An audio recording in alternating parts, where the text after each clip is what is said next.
Puspita mematung di ruang tengah rumah megah itu, di mana kenangan manis dan pahit bercampur aduk.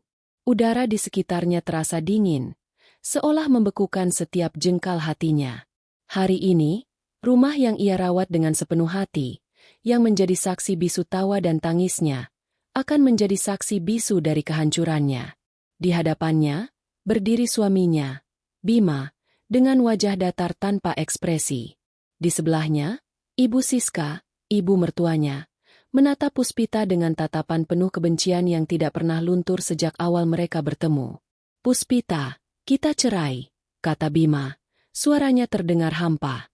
Kata-kata itu menghantam Puspita seperti palu godam. Pernikahan yang ia yakini akan bertahan selamanya, kini berada di ujung tanduk. Alasan Bima pun sangat sepele. "Kamu terlalu membosankan, Puspita. Hidupku bersamamu terasa monoton." Puspita tidak pernah menyangka bahwa kesetiaannya, dedikasinya dalam mengurus rumah tangga, dan ketulusan cintanya akan dianggap sebagai sesuatu yang membosankan.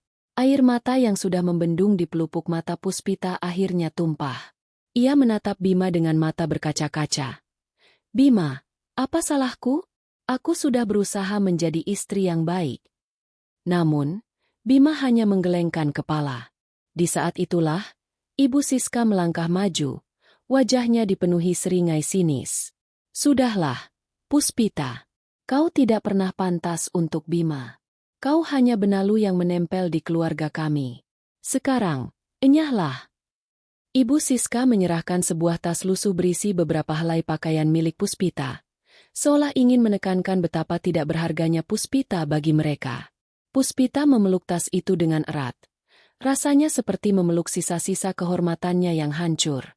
Ia berjalan keluar dari rumah itu, melewati gerbang yang selalu ia sambut dengan senyum. Kini ia lewati dengan air mata.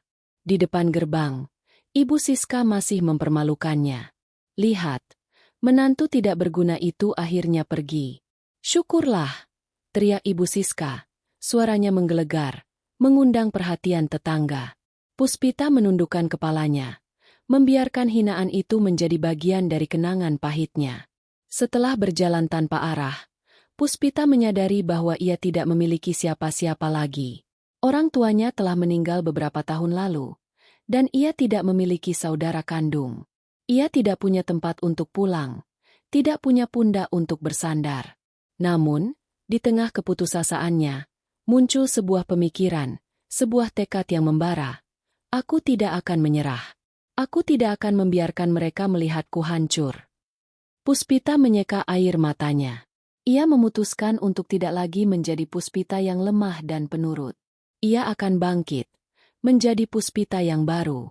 Dengan sisa-sisa uang di dompetnya, ia naik bus menuju kota besar, sebuah tempat yang ia yakini akan memberinya kesempatan baru. Di dalam bus, Puspita melihat bayangannya di jendela yang berembun, tampak kuyu dan tidak terawat. Disitulah ia membuat janji pada dirinya sendiri. "Aku akan kembali." Tapi, saat itu, aku tidak akan lagi menjadi Puspita yang sama. Ia akan kembali sebagai wanita yang sukses, kaya, dan cantik. Wanita yang akan membuat Bima dan Ibu Siska menyesali perbuatan mereka. Ini bukan lagi tentang cinta yang hilang. Ini tentang harga diri yang hancur. Puspita sadar, balas dendam terbaik adalah menjadi versi terbaik dari dirinya. Malam itu, di bawah kerlip lampu kota yang tidak pernah tidur, Puspita memulai babak baru dalam hidupnya. Ia tahu jalan di depannya akan terjal dan penuh rintangan, tetapi ia tidak lagi takut. Kehancuran yang ia alami telah memberinya kekuatan. Ia bukan lagi seorang istri yang diceraikan, melainkan seorang pejuang yang bangkit dari abu. Puspita siap menghadapi tantangan yang akan datang. Ia siap membuktikan bahwa ia adalah wanita yang berharga, wanita yang pantas mendapatkan kebahagiaan. Dan ia akan mendapatkannya, bukan dari cinta seorang pria, melainkan dari kerja keras dan ketekunan dirinya sendiri. Puspita turun dari bus di sebuah terminal yang ramai. Jantungnya berdebar kencang.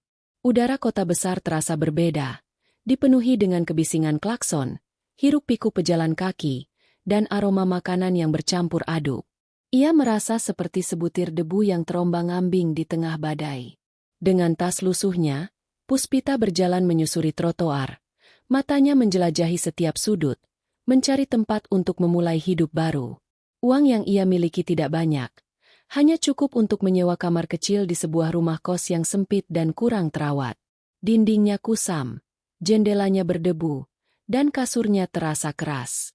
Namun, bagi Puspita, ini adalah istana barunya, tempat di mana ia akan membangun kembali hidupnya.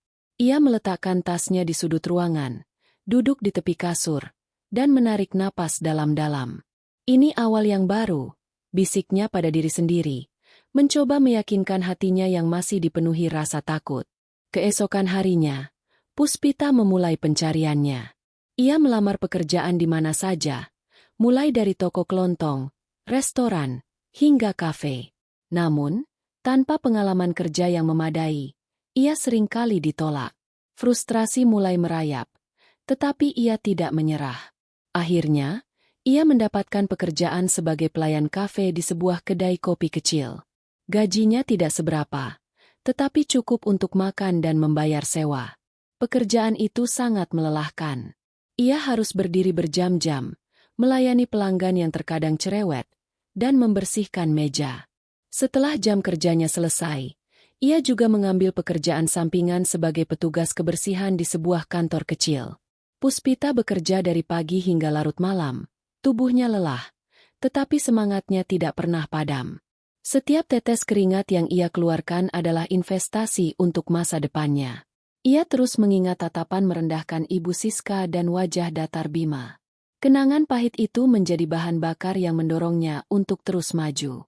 Suatu sore, saat Puspita sedang membersihkan jendela di kafe, ia melihat seorang wanita parubaya sedang duduk sendirian di sudut ruangan. Wanita itu mengenakan pakaian sederhana namun elegan, dan matanya memancarkan kehangatan. Wanita itu adalah Riana, pemilik butik kecil di seberang kafe. Riana sering datang ke kafe itu untuk minum kopi dan mengamati orang-orang. Ia sudah beberapa kali melihat Puspita, dan ia terkesan dengan ketekunan gadis itu. Saat Puspita selesai membersihkan, Riana memanggilnya. "Nak, namamu siapa?" tanya Riana dengan senyum ramah. "Puspita, Bu," jawab Puspita, sedikit terkejut. "Puspita, nama yang cantik. Saya Riana. Saya pemilik butik di seberang sana," kata Riana sambil menunjuk ke arah butiknya. "Saya sering melihatmu bekerja. Kamu sangat rajin." Puspita tersenyum malu. "Terima kasih, Bu." Percakapan singkat itu menjadi awal dari persahabatan yang tidak terduga. Riana melihat potensi besar dalam diri Puspita, bukan hanya sebagai pekerja keras, tetapi juga sebagai wanita yang memiliki selera mode yang baik. Ia sering melihat Puspita menata rambutnya dengan sederhana namun menarik, atau memadukan pakaian kerjanya dengan cara yang unik. Riana menawarkan pekerjaan kepada Puspita di butiknya. "Kamu tidak perlu jadi pelayan lagi, Puspita. Kamu punya bakat. Kamu bisa belajar banyak hal di butik saya." Puspita tidak bisa menyembunyikan kebahagiaannya. Ia menerima tawaran itu tanpa ragu. Di butik Riana, Puspita menemukan dunianya. Ia tidak lagi hanya membersihkan, tetapi juga belajar tentang kain, pola, dan desain. Riana mengajarinya cara menjahit, memadupadankan pakaian, dan merias wajah. Puspita menyerap semua ilmu itu seperti spons. Ia juga mengambil kursus daring tentang bisnis dan keuangan di malam hari, menggunakan sisa uangnya untuk membeli kuota internet. Suatu hari, Riana memperkenalkan Puspita pada Arka, seorang pengusaha muda yang sukses di bidang properti. Arka adalah teman baik Riana, dan ia sering datang ke butik untuk mengobrol. Arka terkesan dengan semangat dan kecerdasan Puspita. Ia melihat kilatan ambisi di mata Puspita, dan ia tahu bahwa Puspita adalah wanita yang luar biasa. Arka menawarkan bantuannya. "Jika kamu butuh modal untuk memulai bisnismu sendiri, jangan ragu untuk bilang padaku, Puspita." Puspita merasa sangat bersyukur. Ia tidak pernah menyangka bahwa di tengah kehancuran, ia akan menemukan orang-orang baik yang bersedia membantunya. Riana dan Arka menjadi malaikat pelindungnya, orang-orang yang memberinya harapan dan kekuatan. Puspita kini tahu, ia tidak sendirian. Ia memiliki dukungan, dan ia siap untuk melangkah ke babak selanjutnya dalam hidupnya. Perjuangan memang berat, tetapi ia tidak pernah merasa sekuat ini. Ia telah menemukan jalannya, dan ia tidak akan pernah menoleh ke belakang. Puspita memasuki butik Riana dengan semangat baru. Ruangan itu dipenuhi dengan kain-kain beraneka warna, pola-pola yang rumit, dan benang-benang yang berserakan di atas meja. Di sana, Puspita menemukan gairah yang tidak pernah ia duga. Riana tidak hanya memberinya pekerjaan, tetapi juga membuka pintu ke dunia yang sama sekali baru baginya. Puspita, yang selama ini hanya mengurus rumah tangga, kini belajar tentang mode, desain, dan kecantikan dari seorang mentor yang sangat peduli. Riana adalah seorang guru yang sabar. Ia mulai dengan hal-hal dasar, mengajari Puspita cara membedakan jenis-jenis kain, menggunakan mesin jahit, dan membaca pola. Puspita dengan cepat menyerap setiap pelajaran. Tangannya, yang dulu hanya terampil dalam mengaduk adonan dan membersihkan debu, kini dengan cekatan memotong kain dan menjahitnya menjadi sebuah gaun. Ia sering tinggal di butik hingga larut malam, berlatih dengan tekun, mencoba berbagai teknik, dan bereksperimen dengan desainnya sendiri. Suatu sore, saat Riana sedang mengoreksi desain gaun, ia melihat Puspita sedang merapikan beberapa kain sisa. Puspita dengan teliti menyatukan potongan-potongan kain perca itu, lalu mulai menggambarnya di atas selembar kertas. Riana mendekat, penasaran. Di atas kertas itu, ada sebuah sketsa gaun yang sangat unik, memadukan berbagai motif dan warna dengan harmonis. Riana terkejut. "Puspita, kamu yang menggambar ini?" tanyanya. Suaranya dipenuhi kekaguman. Puspita mengangguk malu. "Hanya iseng, Bu." "Ini bukan iseng, ini bakat," kata Riana dengan mata berbinar. Pola dan perpaduan warnanya sangat menarik. "Kamu punya mata yang tajam untuk seni." Sejak saat itu, Riana tidak hanya mengajarinya menjahit, tetapi juga mendorongnya untuk mengembangkan bakat terpendam dalam mendesain. Puspita mulai membuat sketsa setiap ide yang muncul di kepalanya. Ia terinspirasi dari segala hal, mulai dari bunga-bunga di taman, arsitektur gedung, hingga perpaduan warna senja. Setiap sketsa yang ia buat menunjukkan sentuhan personal dan keindahan yang autentik. Tidak hanya dalam desain, Puspita juga menunjukkan bakat lain. Suatu hari, Riana meminta Puspita untuk merias salah satu pelanggan butiknya yang akan menghadiri sebuah acara penting. Puspita awalnya ragu, tetapi ia mencoba. Dengan sentuhan kuas yang lembut, ia mengubah wajah pelanggan itu menjadi lebih bersinar. Riasannya natural namun elegan, menonjolkan kecantikan alami tanpa terlihat berlebihan. Pelanggan itu sangat puas dan memuji Puspita habis-habisan. Riana tersenyum bangga. Ia tahu ia telah menemukan berlian di dalam diri Puspita. Kehidupan Puspita berubah drastis. Ia tidak lagi bekerja dengan tertekan, melainkan dengan gairah. Namun, di tengah semua kesibukannya, ia tidak melupakan janjinya untuk menjadi lebih baik. Ia terus mengambil kursus daring tentang bisnis dan keuangan, belajar tentang manajemen, pemasaran, dan strategi. Ia yakin bahwa bakat saja tidak cukup. Ia harus memiliki pengetahuan yang mumpuni untuk bisa sukses. Dukungan yang tak terduga datang dari Arka, pengusaha yang dikenalkannya oleh Riana. Arka sering datang ke butik Riana, bukan hanya untuk mengobrol, tetapi juga untuk melihat perkembangan Puspita. Arka menyukai tekad dan semangat Puspita. Ia sering mengajaknya makan siang di luar, tidak sebagai kencan, tetapi sebagai mentor bisnis. Mereka berbicara tentang pasar, investasi, dan potensi butik Riana. Arka selalu memberikan nasihat yang bijaksana dan memotivasi Puspita untuk berpikir lebih besar. Suatu hari, Arka bertanya, "Apa impian terbesarmu, Puspita?" Puspita menatap Arka. Matanya memancarkan ambisi. "Aku ingin memiliki merekku sendiri. Merek yang bisa membuat wanita merasa cantik dan percaya diri tanpa harus mengeluarkan biaya mahal." Arka tersenyum. "Itu impian yang bagus. Tapi ingat, impian tanpa rencana hanyalah angan-angan. Kamu butuh strategi, Puspita. Aku siap membantumu." Mendengar itu, hati Puspita dipenuhi kehangatan. Ia merasa sangat beruntung. Di saat ia terpuruk, ia tidak jatuh sendirian. Riana dan Arka adalah dua orang yang telah memberinya kekuatan untuk bangkit. Persahabatan mereka memberinya keyakinan bahwa masa lalunya yang pahit adalah awal dari sebuah perjalanan yang luar biasa. Puspita kini tidak hanya belajar menjahit, mendesain, dan merias, tetapi juga belajar untuk percaya pada dirinya sendiri. Ia tahu, dengan dukungan mereka, ia bisa mencapai impiannya.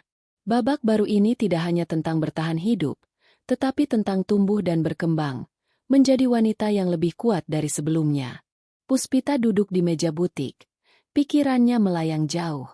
Di hadapannya tergeletak sebuah buku sketsa yang penuh dengan desain-desain pakaian. Desainnya sederhana namun elegan, dengan sentuhan modern yang tak lekang oleh waktu. Selama ini, ia membantu Riana mengelola butik dan merias pelanggan, tetapi di dalam hatinya, sebuah api kecil terus berkobar, mendorongnya untuk melangkah lebih jauh. Ia memikirkan obrolannya dengan Arka, tentang impiannya memiliki merek sendiri. Kata-kata Arka, impian tanpa rencana hanyalah angan-angan, terus terngiang di telinganya. Puspita mulai mengamati pasar mode di kota itu. Ia melihat bahwa kebanyakan butik menawarkan pakaian dengan harga yang sangat mahal, hanya terjangkau oleh kalangan atas. Di sisi lain, toko-toko pakaian di pasar menyediakan pakaian yang murah, tetapi dengan kualitas dan desain yang biasa saja. Puspita melihat celah pasar yang besar. Ada banyak wanita muda dan profesional yang menginginkan pakaian yang terlihat mahal dan bergaya, tetapi dengan harga yang terjangkau. Mereka ingin merasa cantik dan percaya diri tanpa harus menguras dompet. Ide itu langsung menyala di benaknya. Ia akan menciptakan merek pakaian yang mengisi celah ini. Dengan berani, Puspita mendekati Riana dan Arka untuk mempresentasikan idenya. Riana mendengarkan dengan seksama. Matanya berbinar melihat semangat Puspita. Ini ide yang brilian, Puspita, kata Riana. Kita bisa berkolaborasi. Kamu memiliki bakat desain yang luar biasa, dan aku bisa membantumu dengan pengetahuan teknis dan jaringan yang aku punya. Arka, yang juga hadir dalam pertemuan itu, tersenyum bangga. Saya sudah tahu kamu punya potensi, Puspita, katanya. Sekarang, kita bicara soal bisnis. Kamu butuh modal, dan saya bersedia menjadi investor pertamamu. Puspita tidak bisa menyembunyikan kebahagiaannya. Ia tidak menyangka bahwa investasi dan kolaborasi akan datang semudah ini. Dengan bantuan Arka, ia mendapatkan modal yang cukup untuk memulai usahanya. Puspita dan Riana mulai bekerja keras. Mereka menyatukan visi mereka, menggabungkan desain segar Puspita dengan pengalaman Riana dalam produksi dan manajemen butik. Mereka memutuskan untuk menamai merek mereka, Puspita. Sebuah nama yang sederhana namun memiliki makna mendalam bagi Puspita, sebagai simbol kebangkitannya. Mereka mulai mencari penjahit dan pabrik yang bisa diajak bekerja sama. Ini bukan hal yang mudah. Banyak pabrik menolak mereka karena Puspita adalah nama baru dan mereka hanya memesan dalam jumlah kecil.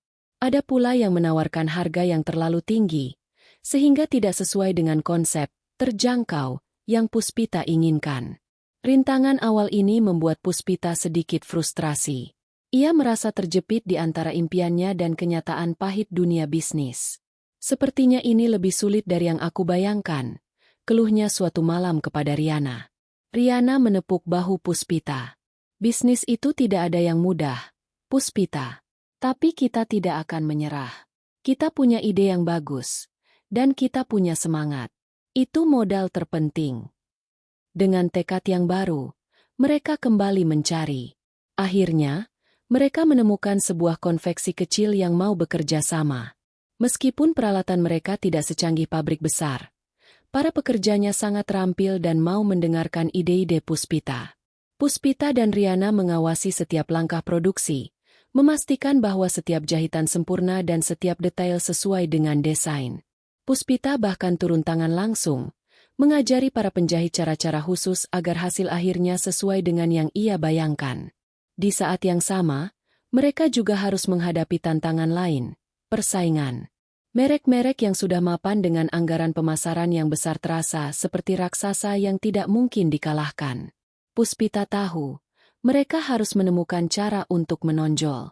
Ia menghabiskan waktu berjam-jam untuk merancang strategi pemasaran, memanfaatkan media sosial, dan membangun cerita di balik mereknya. Meskipun menghadapi rintangan yang bertubi-tubi, Puspita tidak pernah kehilangan semangatnya. Setiap kesulitan justru menguatkan tekadnya. Ia merasa ini adalah ujian yang harus ia lewati untuk membuktikan bahwa ia layak untuk sukses. Di dalam hatinya, ia terus memegang teguh janji yang ia buat di dalam bus dulu. Ia akan menjadi wanita yang sukses, kaya, dan cantik. Dan kini, ia telah mengambil langkah pertama yang paling krusial untuk mewujudkan janji itu. Malam itu, butik kecil Riana tampak berbeda. Lampu-lampu sorot memancarkan cahaya hangat ke setiap sudut ruangan, di mana gantungan-gantungan berisi koleksi pertama merek, Puspita, berjajar rapi. Udara dipenuhi dengan aroma bunga dan alunan musik jazz yang menenangkan. Jantung Puspita berdegup kencang, antara gugup dan gembira. Ini adalah malam peluncuran merek impiannya. Merek yang ia bangun dari nol, dari puing-puing kehancuran masa lalunya. Riana berdiri di sampingnya, memegang tangannya erat. "Kamu pasti bisa, Puspita.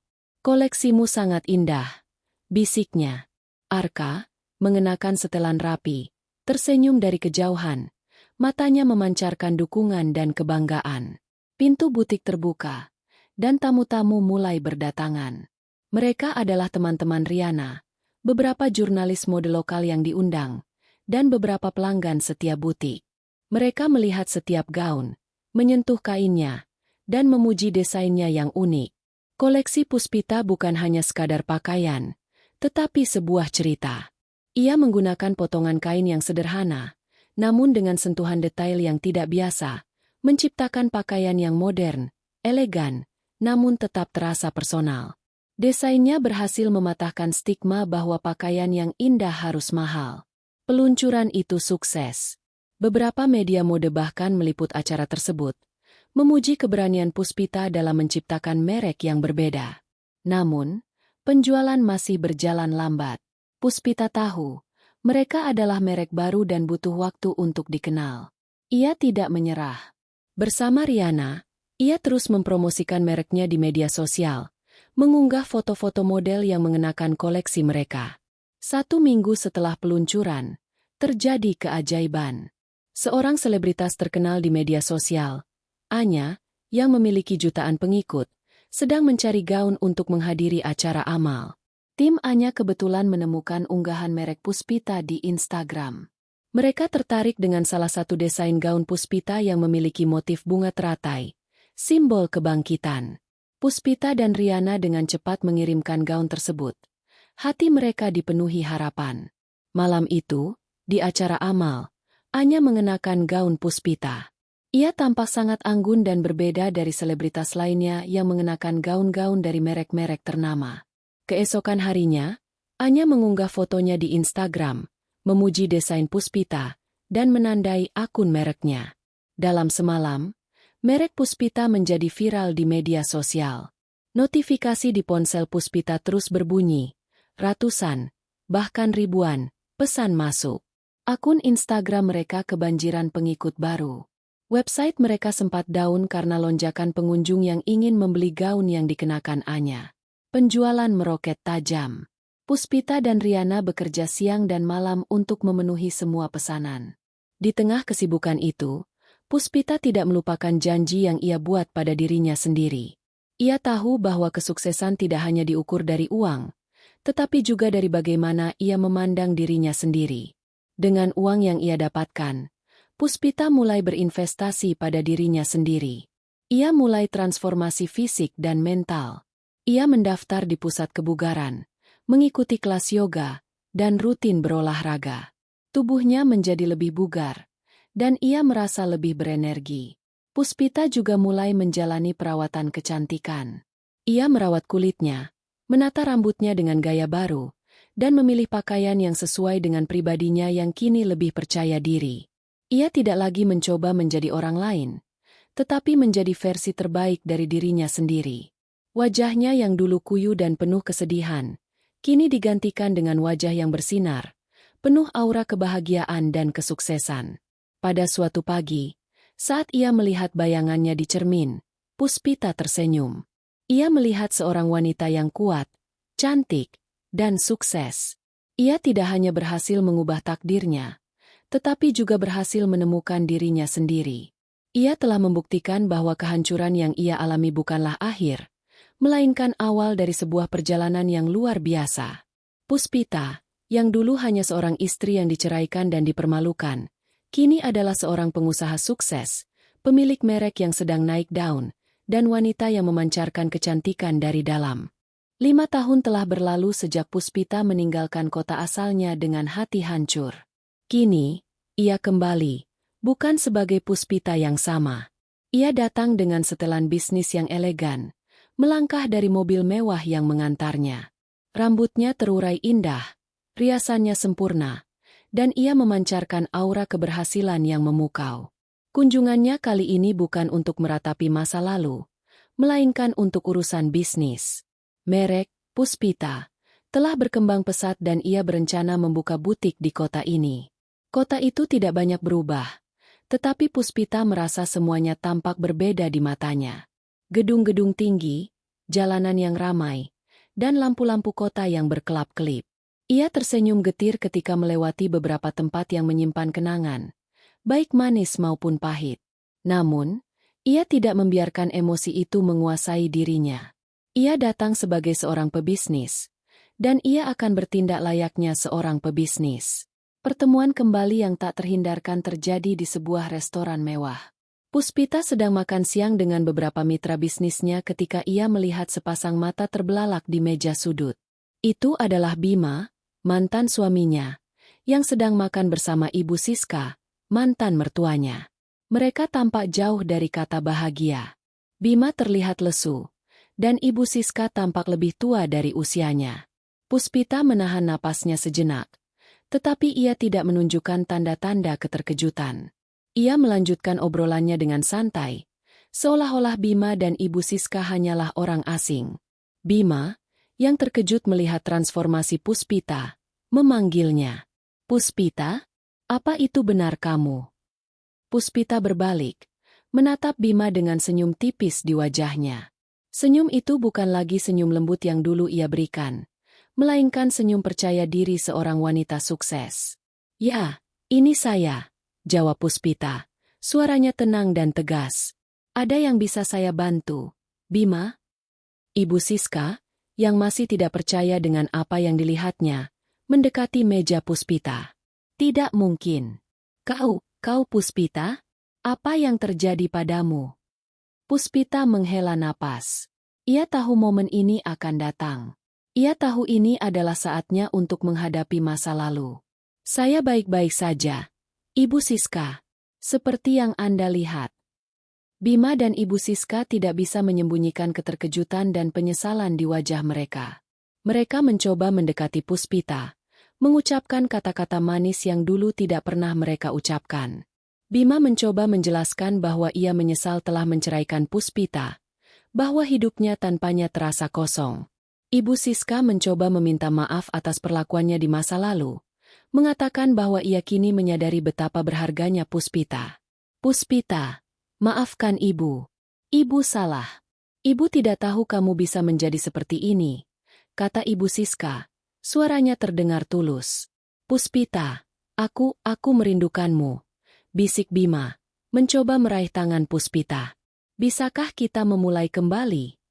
Puspita menarik tangannya dengan lembut. Ia menatap mata Bima, lalu beralih ke Ibu Siska. Di mata mereka, ia melihat keputusasaan, bukan cinta atau penyesalan yang tulus. Ia tahu mereka terpesona oleh kesuksesannya, bukan oleh dirinya yang sebenarnya. Puspita tersenyum, senyum yang kali ini lebih hangat. Terima kasih atas tawaran kalian, kata Puspita dengan sopan. Tapi, itu tidak mungkin. Saya tidak lagi menjadi Puspita yang dulu. Saya sudah melangkah jauh. Masa lalu itu sudah tidak relevan bagi saya. Ia menolak tawaran mereka dengan tegas namun elegan, menjaga jarak emosional. Ia sadar, ia tidak lagi membutuhkan validasi dari mereka. Kebahagiaannya tidak lagi bergantung pada pernikahan atau restu mertua. Ia telah membangun kebahagiaannya sendiri, dengan tangannya sendiri. Ia tidak akan membiarkan masa lalu merusak masa depannya yang cerah. Puspita pamit kepada Bima dan Ibu Siska, lalu kembali ke meja mitranya. Ia melanjutkan obrolan bisnisnya dengan tenang, seolah-olah tidak terjadi apa-apa. Bima dan Ibu Siska hanya bisa terdiam, menyaksikan Puspita yang kini berada di level yang sangat berbeda dari mereka.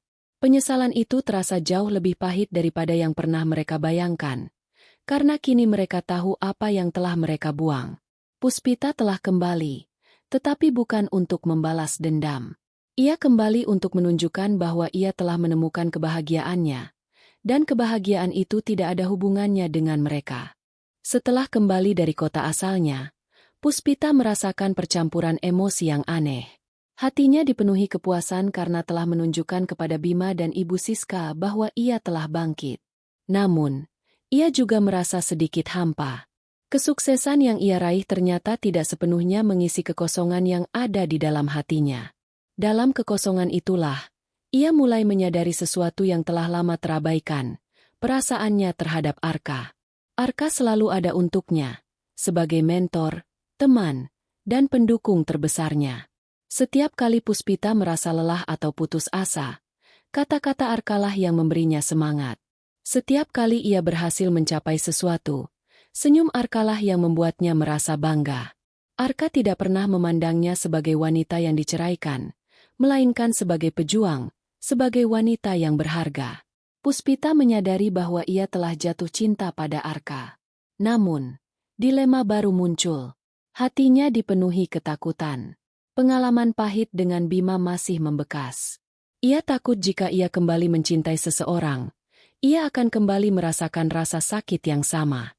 Ia takut kebahagiaannya akan direnggut lagi, dan ia harus membangun semuanya dari awal.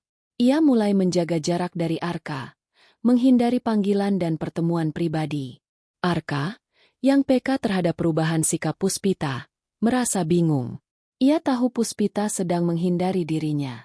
Suatu sore, ia datang ke butik Puspita. "Ada apa, Puspita? Akhir-akhir ini kamu terlihat menghindariku," tanyanya, suaranya lembut.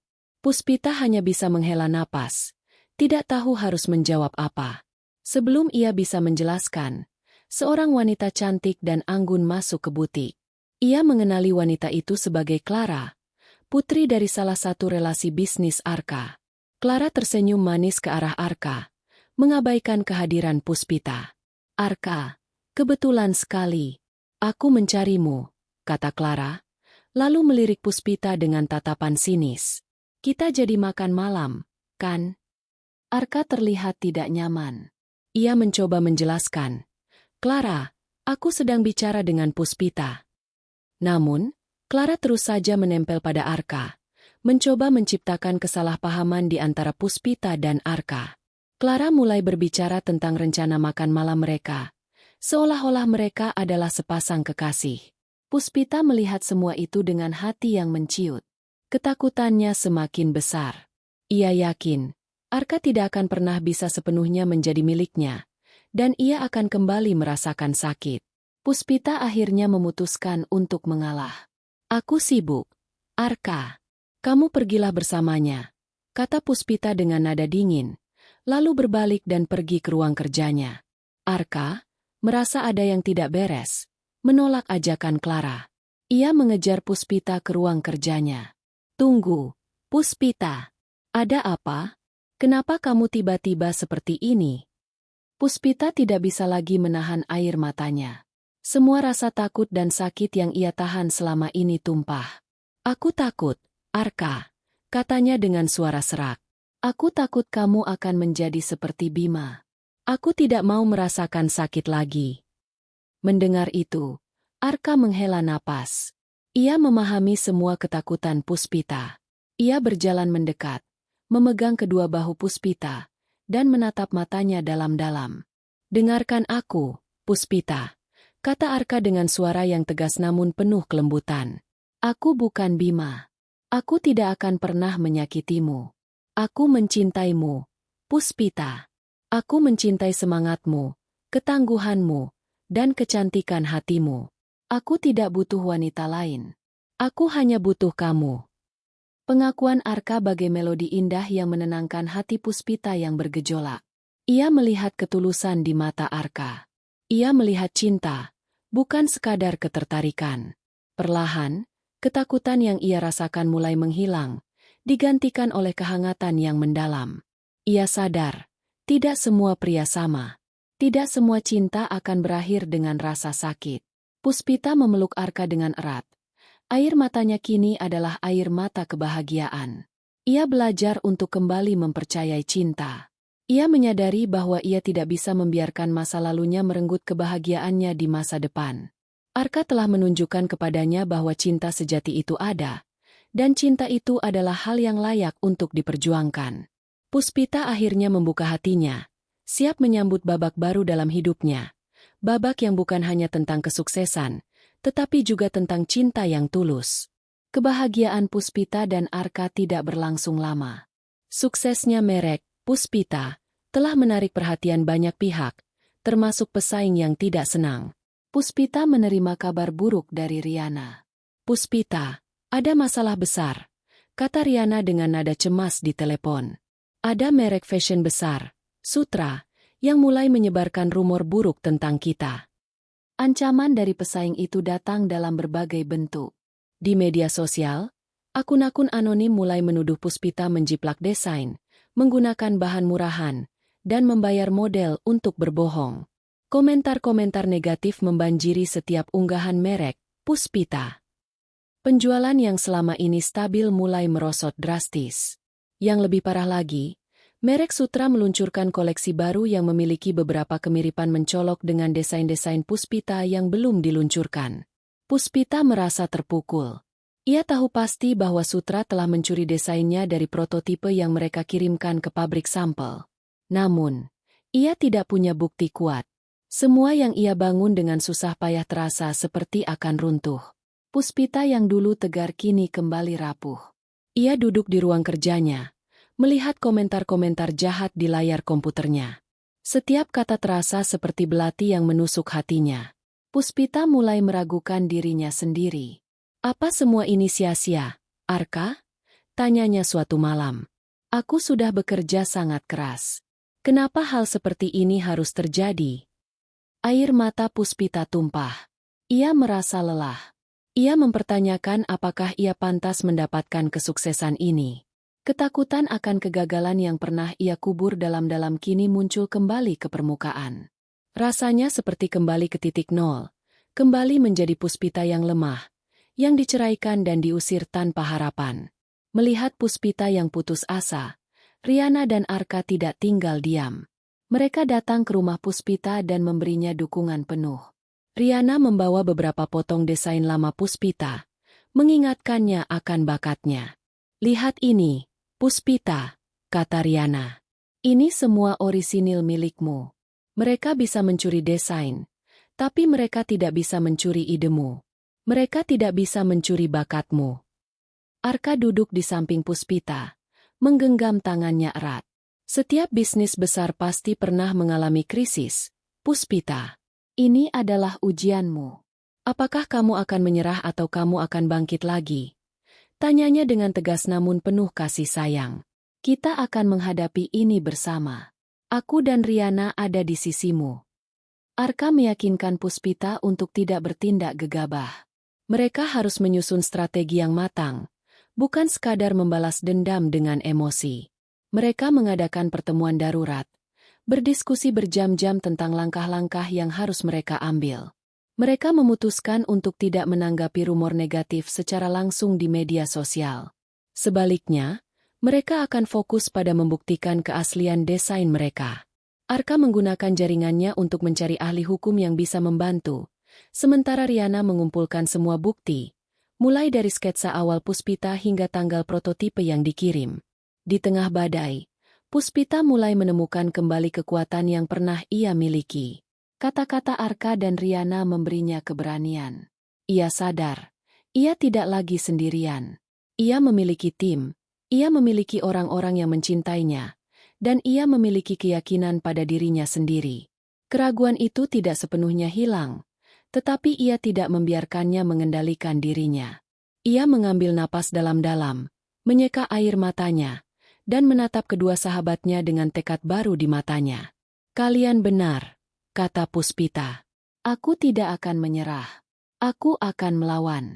Mereka bisa mencoba menjatuhkanku, tapi aku akan buktikan bahwa mereka tidak bisa menghancurkanku." Dengan kepala dingin dan semangat yang membara, Puspita, Riana, dan Arka mulai menyusun rencana balasan mereka. Mereka siap menghadapi perang bisnis ini, dan mereka akan memenangkannya. Puspita, Riana, dan Arka duduk di sebuah ruangan. Laptop mereka terbuka, dan meja dipenuhi berkas-berkas. Mereka tidak lagi diselimuti keputusasaan, melainkan tekad yang membara.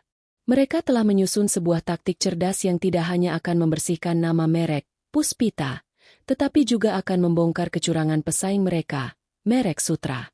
"Kita tidak akan menyerang mereka secara langsung," kata Arka. "Kita akan biarkan publik melihat sendiri kebenaran." Rencana mereka sederhana namun brilian. Dengan bantuan Arka, mereka mengadakan konferensi pers kecil. Di hadapan para jurnalis, Puspita menjelaskan kronologi kejadian tanpa menyebut nama merek Sutra secara eksplisit. Ia menunjukkan semua bukti yang mereka kumpulkan, sketsa-sketsa awal desainnya dengan tanggal yang jelas, catatan produksi, dan email komunikasi dengan pabrik. "Kami yakin desain kami unik dan orisinal," kata Puspita. Suaranya mantap. "Kami bangga dengan integritas merek kami." Pada saat yang sama, tim media sosial mereka memulai kampanye daring. Mereka mengunggah video behind the scenes yang menunjukkan Puspita sedang menggambar sketsa, memilih kain, dan berdiskusi dengan penjahit. Mereka juga mengunggah polling yang meminta warganet untuk membandingkan desain Puspita dan merek pesaing, dengan cara yang subtil. Strategi ini bukan untuk menjelek-jelekan merek lain, melainkan untuk menegaskan keaslian dan transparansi merek Puspita. Reaksi publik sangat luar biasa. Para warganet, yang terbiasa melihat drama di media sosial, dengan cepat menyadari kejanggalan pada merek Sutra. Mereka menemukan bahwa desain Sutra yang dituduhkan Puspita menjiplak ternyata diluncurkan setelah Puspita memamerkan desainnya di konferensi pers. Kredibilitas merek Sutra mulai dipertanyakan. Tak lama kemudian, seorang mantan karyawan Sutra, yang merasa muak dengan kecurangan perusahaan, menghubungi Puspita. Ia memberikan bukti-bukti kuat yang membuktikan bahwa Sutra telah sengaja mencuri desain Puspita dan menyebarkan rumor buruk untuk menjatuhkannya. Dengan bukti-bukti ini, Puspita kembali mengadakan konferensi pers yang lebih besar, mengungkap kebohongan pesaingnya secara terang-terangan. Berita itu menjadi headline di mana-mana. Merek Sutra menghadapi boikot besar-besaran, dan reputasi mereka hancur. Di sisi lain, merek Puspita tidak hanya pulih, tetapi juga mendapatkan popularitas yang lebih besar. Publik memuji integritas Puspita, keberaniannya, dan kualitas produknya. Penjualan mereka melonjak drastis, dan Puspita pun berhasil memenangkan perang bisnis ini. Kemenangan ini terasa sangat manis, bukan hanya karena ia mengalahkan pesaingnya, tetapi juga karena ia melihat bagaimana Bima dan Ibu Siska menanggapi berita itu. Mereka melihat di televisi bagaimana Puspita, wanita yang dulu mereka hina, kini dielu-elukan sebagai pahlawan di dunia bisnis. Mereka menyaksikan Puspita, dengan wajah yang bersinar dan penuh keyakinan, berbicara di depan media. Itu adalah kemenangan mutlak bagi Puspita. Ia tidak harus kembali ke hadapan mereka dan membalas dendam dengan kata-kata. Ia membalas dendam dengan kesuksesannya. Ia membalas dendam dengan membuktikan bahwa ia bisa menjadi lebih baik tanpa mereka. Ia telah menjadi wanita yang kuat, sukses, dan mandiri. Ia tidak membutuhkan Bima untuk memberinya kebahagiaan. Ia tidak membutuhkan restu Ibu Siska untuk mendapatkan kesuksesan. Ia telah membuktikannya pada dirinya sendiri, pada mereka, dan pada dunia. Puspita mengakhiri pertempuran ini dengan hati yang damai. Ia tidak lagi menyimpan dendam, karena ia telah mendapatkan balas dendam terbaik, hidupnya yang bahagia dan sukses. Hari itu, seluruh kota tampak merayakan. Karpet merah terbentang di depan sebuah bangunan megah, di mana papan nama bertuliskan, Puspita, terpasang dengan elegan. Ini adalah butik besar pertama Puspita di kota asalnya, tempat yang dulu ia tinggalkan dengan air mata. Ruangan di dalamnya sangat luas, dipenuhi koleksi-koleksi terbaru yang memukau. Puspita berdiri di pintu masuk, mengenakan gaun rancangannya sendiri, menyambut para tamu dengan senyum yang tulus. Ini adalah puncak karir Puspita. Ia bukan lagi hanya seorang pemilik merek kecil, melainkan seorang pengusaha wanita yang disegani. Namanya dikenal di seluruh negeri, dan ceritanya menjadi inspirasi bagi banyak orang. Di tengah keramaian, ia melihat Bima dan Ibu Siska berdiri di sudut, menyaksikan acara tersebut dari kejauhan. Wajah mereka terlihat pias, dipenuhi kekaguman, tetapi juga penyesalan yang mendalam. Mereka tidak berani mendekat. Puspita hanya tersenyum tipis. Ia tidak lagi merasakan kebencian atau dendam. Hatinya kini damai. Kehadiran mereka di sana sudah cukup untuk memvalidasi perjalanannya. Malam itu, di tengah-tengah perayaan, Arka melangkah ke panggung. Ia meminta perhatian semua tamu, lalu menatap Puspita dengan mata yang memancarkan cinta. 5 tahun yang lalu, seorang wanita meninggalkan kota ini dengan hati hancur. Hari ini, ia kembali sebagai seorang ratu. Puspita, kamu telah menginspirasi banyak orang, termasuk aku. Kamu telah mengajariku arti keteguhan dan kekuatan. Kamu adalah cinta dalam hidupku. Arka kemudian berlutut, mengeluarkan sebuah kotak bludru, dan membuka isinya. Di dalamnya, sebuah cincin berlian berkilauan. Maukah kamu menikah denganku, Puspita? Puspita terharu. Air mata kebahagiaan mengalir di pipinya. Ia tidak pernah menyangka bahwa ia akan mendapatkan akhir yang bahagia seperti ini. Ia mengangguk, dan Arka menyematkan cincin itu di jari manisnya. Tepuk tangan meriah dan sorak-sorai memenuhi ruangan. Puspita memeluk Arka dengan erat, menyadari bahwa ia tidak lagi sendirian. Ia telah menemukan cinta sejati, cinta yang tulus dan tidak pernah menghakimi. Pernikahan mereka diadakan beberapa bulan kemudian. Pernikahan itu bukan hanya perayaan cinta mereka, tetapi juga perayaan hidup baru Puspita. Ia menemukan kebahagiaan sejati, bukan dari balas dendam, tetapi dari perjalanan menemukan jati dirinya.